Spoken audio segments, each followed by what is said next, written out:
So we are recording.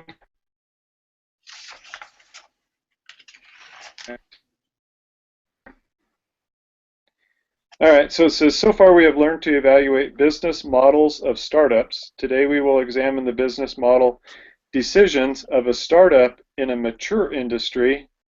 As a group, begin discussing the following questions.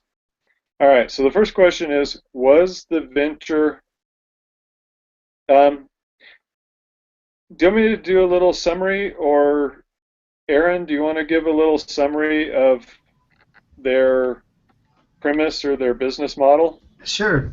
So the founders, Horowitz, I think, and Andreessen or somebody like that, um, kind of wanted to have a new approach to the experience one would have at a venture capitalist. Instead of having a quiet office with, a few meetings every couple hours or whatever, they really wanted to make a network of professionals and big corporations and connected those type of people with people looking for funding, and just kind of bring multiple, I guess, people or multiple social statuses together, and do it in a way where coaching and um, consulting could take place. Um, let's see. Yeah. Thanks, hon. They Okay, wanted. Yeah. Okay. I'll leave it at that. all right, yeah, so they really modeled after um, the uh, like movie stars, and they have agents, and the agents kind of try to get them work, but all the agents are kind of working individually for their clients, and basically if you're an actor, you're going to get work depending on how your agent is connected to Hollywood. Well, creative arts agency really kind of was a disruptive force in that type of a market, because what they said is, let's kind of link all our agents together, because this one agent might have an actor that's right for the role, but another agent might actually know of that role, but their client isn't necessarily right for that role, that type of thing. But if all our agents kind of work together, we can get all of our clients, the right roles. And so instead of working independently or kind of on your own island, let's put bridges in between all the islands so that everybody has access to, the roles that are out there. And so that really helped them just really become the dominant agency. So these two guys, they had worked with venture capitalists before, and the typical venture capital firms were kind of more dictatorial. They didn't really, it almost seemed like they didn't like tech founders, because they would always be trying to get the tech founders to hire a CEO, or somebody, instead of helping them, they were just kind of telling them, do this, do that. And they didn't like that about venture capitalists, and so they really wanted to have a venture capital company that worked with the founders and then just provided them that network of resources. So if and I think it really gave uh, their company, their venture capital firm, a real advantage, because number one, the founders are like, okay, we're going to be working with venture capitalists who have been where we are. They're just not, people with a bag of money. They're people that understand what we're going through, and they have a huge pool of resources for us. We need marketing help. They know some good marketing people that can help us solve this marketing problem. And from the venture capital firm standpoint, they could really uh, add value, because with that type of environment, the venture that they're funding at a much higher success rate. So one of my questions was, in this 4-year period that they've been operating, they really don't feel they have much of a track record. But I would think that they would, once things start playing out, they would have a better track record, because I think more of their ventures will succeed because they've helped them with resources to help them succeed. Any thoughts?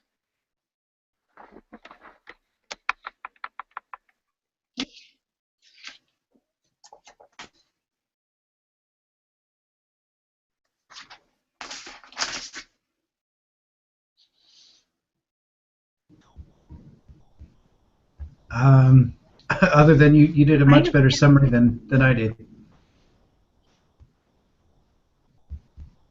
So anybody that read it, um, I kind of laid out what they were doing and kind of the things that they said were um, were detrimental. Did anybody? The second question is, with all the entrenched incumbents and catch 22s, what silver lining did A16Z see? How did they plan to succeed in this difficult environment? Did you guys see some first as far as the success with venture capital firms? Guys, can you hear me? Yeah, oh, yeah. The top 5 venture capital firms were responsible for 90% of the success rate for the industry. I mean, if you were going up against that and you were starting out as a small venture capital firm, that would be pretty daunting. So what was why would they even think about, going up against that in that environment?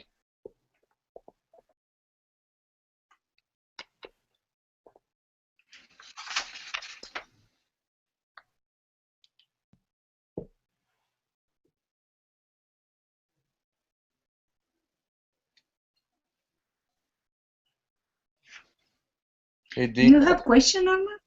Dean, I can see you What? talking, but we can't hear anything.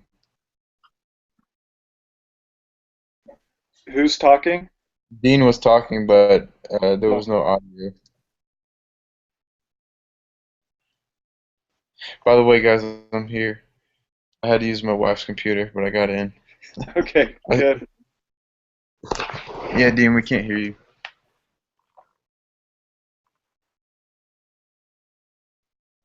I can see your lips moving, but I can't.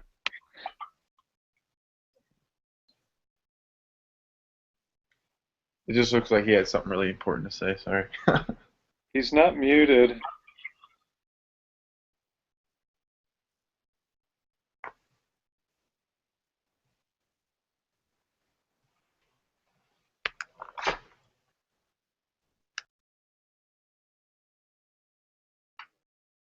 Yeah, I think he's going to log off and try to log on. Okay, well, let's approach the question this way. What would cause let's say you have a small business idea, what would cause you to go up against an established industry? Just anything, Um, any type of industry. I would say, like, in hopes of being bought out by that industry, um, or you think that you have an innovative idea that's going to completely disrupt the entire market, or you just you don't know what you're doing. Maybe.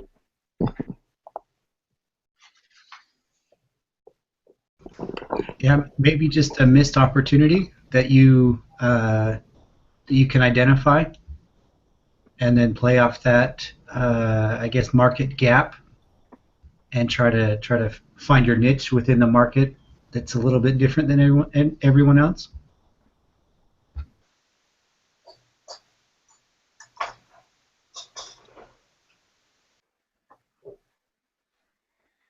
Yeah, I think that was their main thing, and if you feel you have an idea that maybe is kind of revolutionary, you could say the same thing about creative arts and what they did in that industry.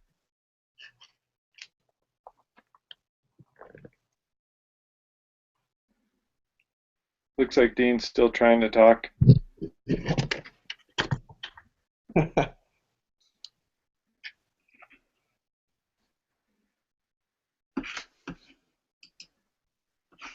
Okay, the next question I think is a pretty easy one to answer, even if you haven't necessarily read the whole case. Okay. But it's why is A16Z specifically targeting first-time technical co-founders? Why would that be a good market for them? Can you guys hear me? Yes. Yes. Yay! All right. Okay. So I think I mean just breezing through it because I've only read about half of the case. So We can't hear you anymore. It's gone. Maybe it's just me. Does anybody else hear him? Or No, I heard him for a minute and then he dropped out again. like he had a really good idea too. He was onto something.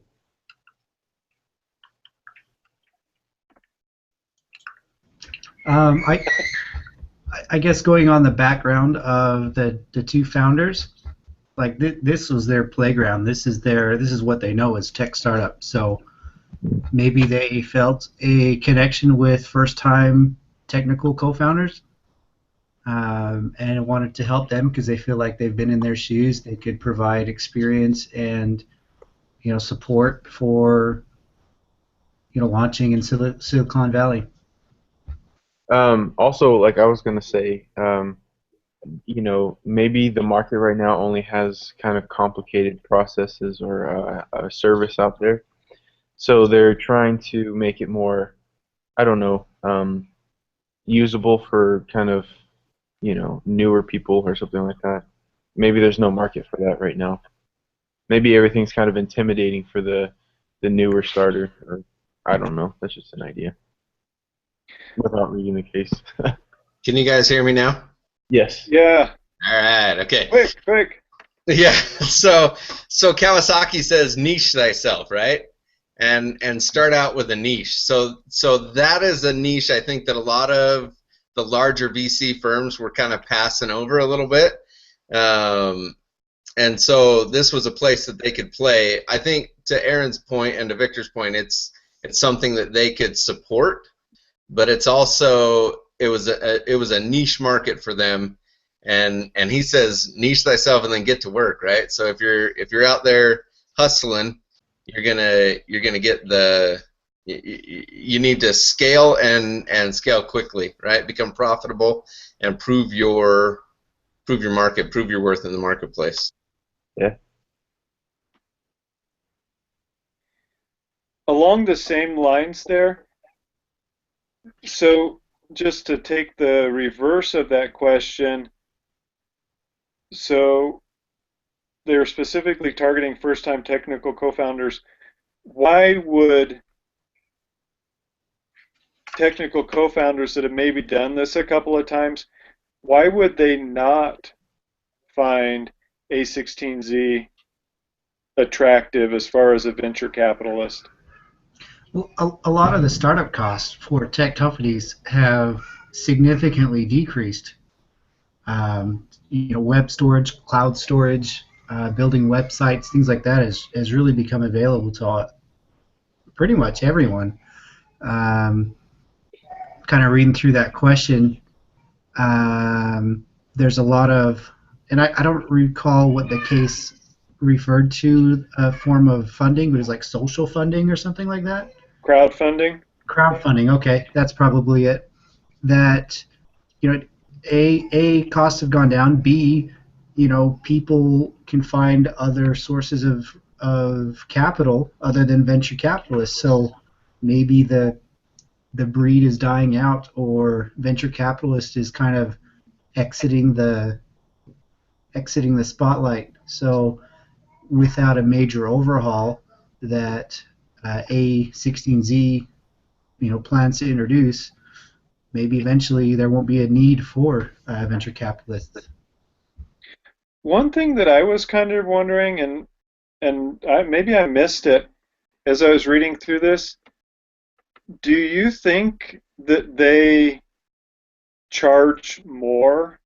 Let's say because of all the networking and resources they offer.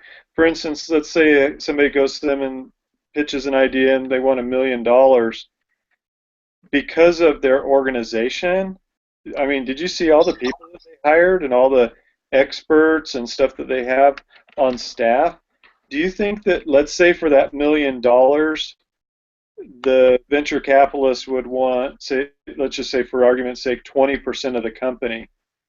Whereas if uh, the same startup went to a traditional venture capitalist, they would be able to get $1 million for a higher valuation, like 15%. Do you think they're able to command a higher um, percentage of the startup because they offer all these services? Because, like on Shark Tank, that's kind of a pitch that the sharks say, well, because people go in there with evaluation and, they want $1 million for 20%, and the sharks say, well, I'll give you $1 million for 30%. And the entrepreneur's kind of like, oh man, I don't want to give up that much equity.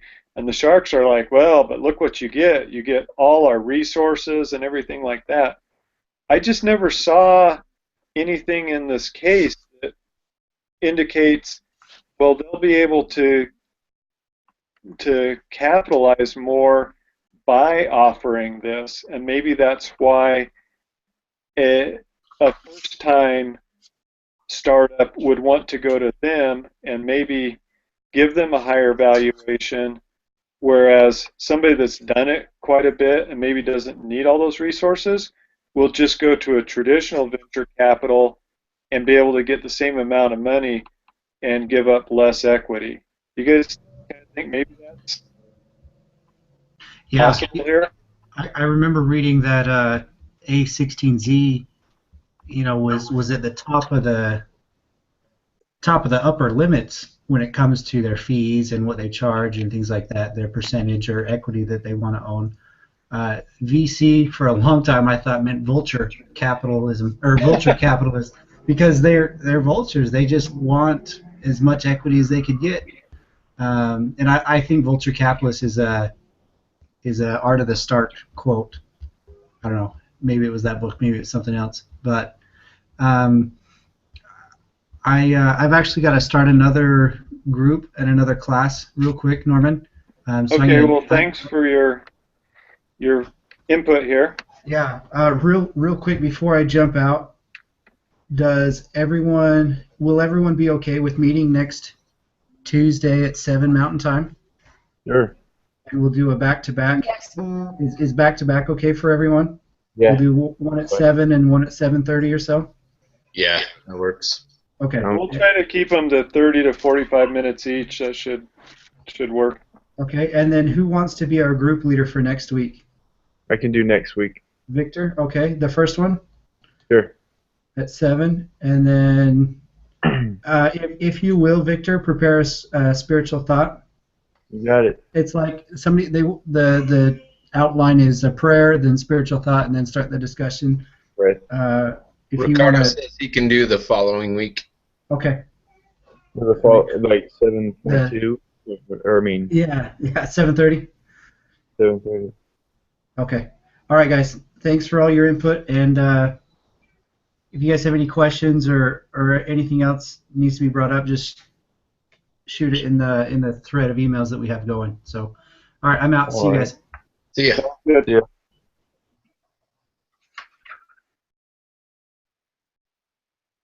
Okay, so let's pick up here. How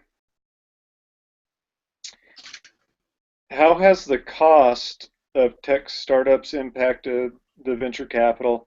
Okay, so Aaron already talked about, the different options and also the because of the internet, startup costs have been reduced significantly for like the high tech.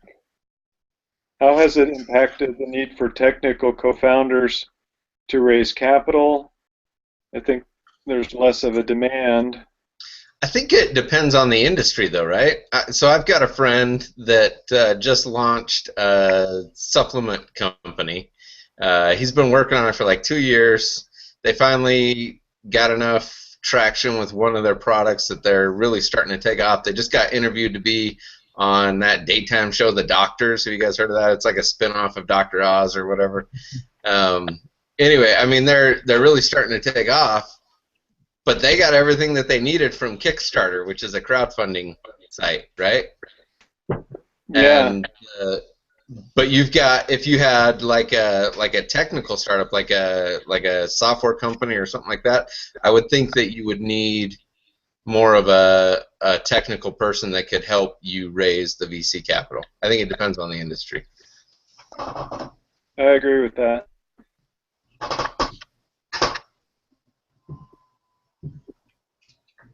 And you kind of answered that other question. Do these trends apply to other sectors such as life sciences or clean tech?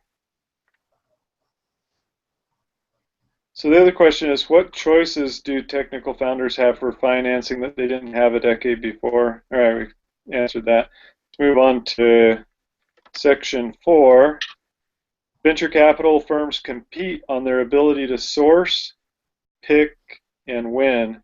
How does A16Z's business model influence those abilities compared to other venture capital firms? Think of source as the ability to get founders to come in the door seeking money. For some reason, I just kind of think there's never going to be a shortage of people looking for money to start ventures. I would agree with that. I mean, I would imagine that the producers for Shark Tank get literally thousands of applications a day. Yeah. Probably. I mean, fact, I've known a couple of people that have been on Shark Tank or have applied to Shark Tank, and it is pretty intense to get selected and to get in and to get on the show, and yeah, it's a big deal. yeah, so I mean, the other thing that I got from the case was that with all these other sources of funding, maybe there is more money chasing fewer viable ventures, I guess you might want to call them. And so there really is competition for really good business models or really good concepts, in that if somebody has a really good concept, they're probably going to, just based on the success factor, they're probably going to really want to pitch it to one of the top 5 venture capital firms. And so really what's left to smaller venture capital firms is maybe scraps. It's stuff that is kind of dicey. You might get a winner, but I think your chances of getting a winner are maybe significantly less because, although let's say there's 500 billion in venture capital available next year, $500 billion. I think, is there $500 billion worth of good ideas out there? It's a good question. So I think that's kind of what they're. So So Ricardo says it comes down to underwriting. Ricardo, what do you mean by that? Due diligence. Yeah. Making sure your investing criteria is sound. Well, Ricardo, let me ask you this question, then let's follow this theme. Put yourself in the shoes of a venture capital company, and you have some underwriting criteria, but you have investors that put their money with you, and let's say you have $10 billion. What if in that time period, let's say a year, what if only $6 billion of ideas that walk through your door that meet your investing criteria? Do you lower your criteria, or do you turn around to your, the other $4 billion in investors and say, sorry, we can't find good investments for you?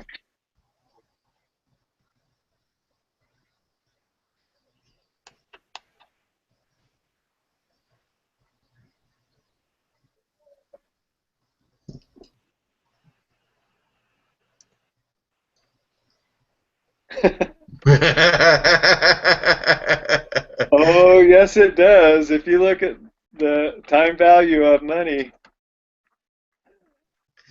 Yeah, those people are working with A16Z to get a return, right?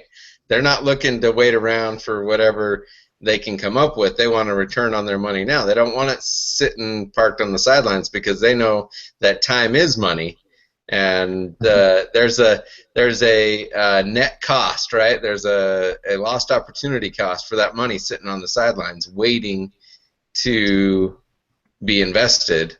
And any project that they would have, they need to weigh that against the next best option, right? Yeah, and I think that's where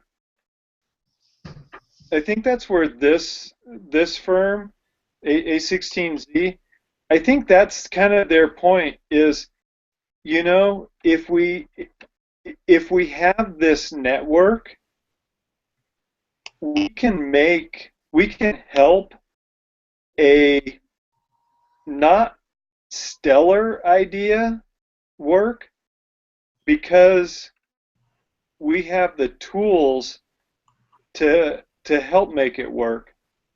Kind of like you could have a rich guy goes out and buys a Z Corvette, and he can drive it really fast, but then when the engine blows, he has to buy another engine or something. You can have, let's say, a really good mechanic have just kind of an older hot rod, and because he's a good mechanic, he can maybe tune up and make the older hot rod beat the Z Corvette, not because he has more money or because his car's more expensive, but because he knows how to get the most out of that car. So I kind of think that's kind of what this A16Z is saying. Look, if we take the expertise, we can take a mediocre idea and we can make it a good investment without replacing the tech founder with a hired CEO and without doing all this other stuff, the big venture capital. All right, so Yeah, I would agree with that. And Ricardo, I agree with you. I don't think they've got $1 billion put in an account waiting for the right investment. Their money is moving, but they've got investors that are willing to partner with them in this venture capital firm to fund these outfits. And if they don't have something for those investors to fund in, then those investors are going to take their money and move along, right? They're going to find something somewhere else rather than sitting around waiting. especially with the track record where venture capital firms were turning a worse return than markets in general. You know, that's interesting. So 2012 was kind of an anomaly for the S&P 500. The 20.6% return that they quoted in the article is not anywhere near the average return from the S&P 500. So to compare that to the average return of an 8.9% on a VC investment, I think is a little bit of a misnomer. I think that's a little disingenuous, in my opinion. Yeah, that's a good catch as far as cherry picking statistics. Yeah. All right, let's get to the decision point here. So put yourselves in the shoes of Andreessen and Horowitz. You must decide whether or not to seek to double your assets under management. Vote as a group. The decision must be unanimous. Consider the following as you decide. So let's all kind of throw in your 2 cents. Let me just summarize if you guys haven't kind of got to the thinking point of this. So basically, they're 4 years in. They started with $300 million. Now they have about, I'm just guessing from the numbers, about 3.65 million or billion. Billion. I thought it was billion that they were looking at. Yeah. So now they have like 3.65 billion under management or invested or in the pipeline or wherever they are. And so they're looking at possible expansion. And here's the different expansion that they're looking at. They're saying, okay, we can expand in the tech sector, but expand geographically. So we'll get outside of Silicon Valley and maybe do something in New York, maybe do something in China, but still stay within the tech sector. The other option is let's expand and let's diversify. Let's go into the green technologies or the clean technologies or healthcare or other realms. So let's just go around and everybody say what would be a positive to diversifying into different sectors outside of the high tech. Gloria, what would be something good about doing something other than high tech? For me, it's a good idea. All these new life science or clean tech have new stuff, new ideas to it. Something, maybe some is new and maybe is some add new to some another ideas. And it's we need more in this area. More air clean. We need more better cars or clean. What is clean energy and another stuff. For me, it's a good idea. Okay, because those are kind of new industries that might make sense for what they do. How about you, Victor? Based off of what you said, I would say probably start diversifying a little bit. Play around with the market, see what else they can do. They seem really comfortable with what they're doing right now, and I mean expanding and like geographically. I'm sure that'll help and everything, but I feel like real nice growth is going to come from diversifying. Once they've actually, now that they've got everything established, they've got a good system down. That's How about all.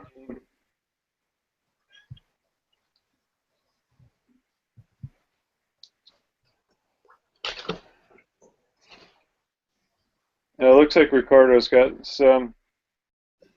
Says high tech is great, but the upside is limited by the options. Wouldn't start a business and then open 10 differing business in unrelated industries, but I would invest in different markets because there's growth everywhere, not in tech alone.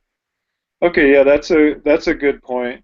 I think one of the biggest positives to diversify is it does help limit their downside, because what if there's another tech bubble that bursts and all their tech companies go in the hole?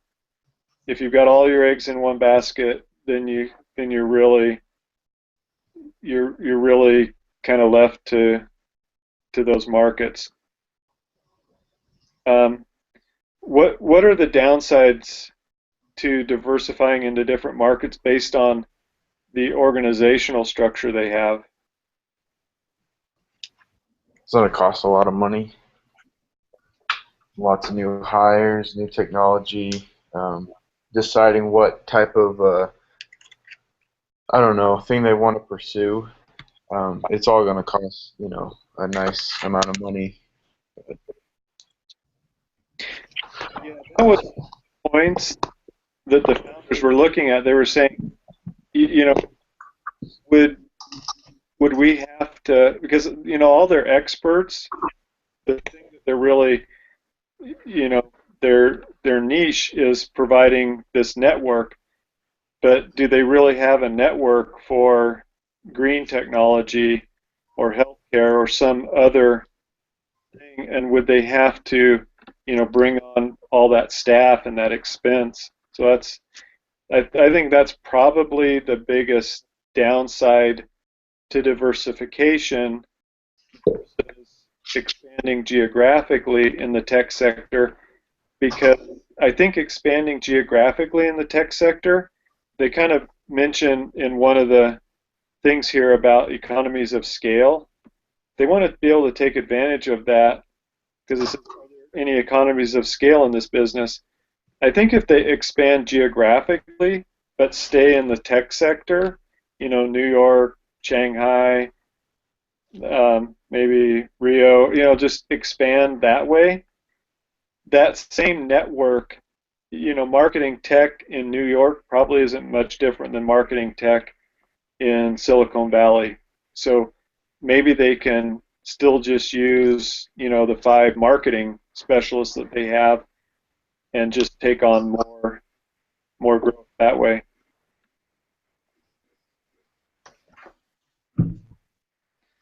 Anybody have any other thoughts? Yeah, so I agree with that. okay, and Ricardo says, yeah, capital expenditures and time. Is it gonna disrupt their own business? I think that's it. If you're a disruptive company in an industry, do you want to apply that to your own company or team? And then they have these questions like, will you have to hire more operating team people? If so, will the partners actually make more money for doubling their assets, or will all of the additional profits go to hire more people? Yeah, I think they can run some numbers and look at their idea. I think is sound in taking advantage of economies of scale. They just need to make sure the numbers support that. I would agree with that. I would say that they need to maybe grow a little bit more. I mean, so the article that we were reading says geographic diversification is tricky. There's amazing opportunity in China, but at the same time, you can lose lots of money there if you don't know what you're doing. New York is booming too, but new ventures there face the challenges of attracting engineers, and it's hard to determine if that caps their upside compared to similar firms in Silicon Valley.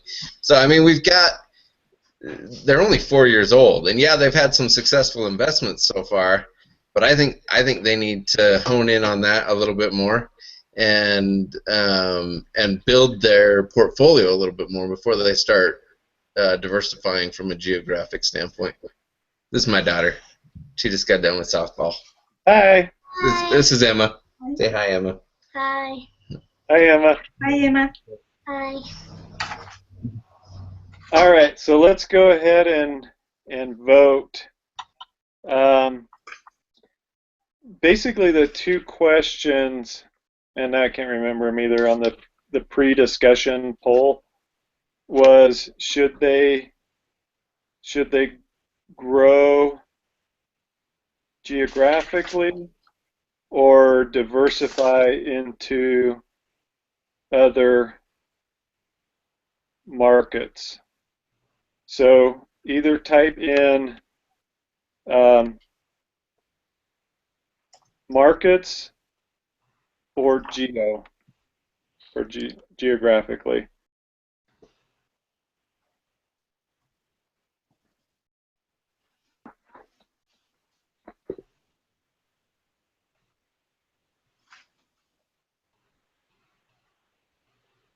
You can just say what you want, Dean. Okay. So I think maybe I didn't hear the question. My family was not getting home. Sorry. Okay, which would you propose doing? Expand, if they could only do one or the other. Expand high tech geographically, or go into different markets. I would say geographically. Okay. And I think we've already kind of gone over the pros and cons of it. One of the things with the bonus questions, it gives some expenses, and I haven't got to the point where I start running some numbers. So I'm just going kind of gut and weighing the pros and cons. So it says it's supposed to be unanimous. It says you must decide whether or not to seek to double your assets under management. Vote as a group. The decision. Okay. I don't think you have to. Are we all in agreement that they should double their assets? We might not be unanimous as far as how, but are we all in agreement that yes, they should expand? Absolutely. That sounds great. Victor, yes? Yeah, can you hear me? Yeah. Yeah. That sounds good, yeah. Sorry, I thought I was talking. I guess I was blocking the microphone. Looks like Ricardo and Gloria are a yes. All right. So we're unanimous that they should expand. And I think that comes from, just kind of to summarize, that we are in agreement that they have a viable model, and what they've done so far makes sense, and I think they've been able to attract those people, and if they continue, I think they basically we've seen a proof of concept for their concept to attract a certain type of entrepreneur, provide the network that can help them be successful, and that's a value to their customer. Mm-hmm. Anybody have anything else to add? No, I think that's a good summary. Good. All right, then. I will stop the recording.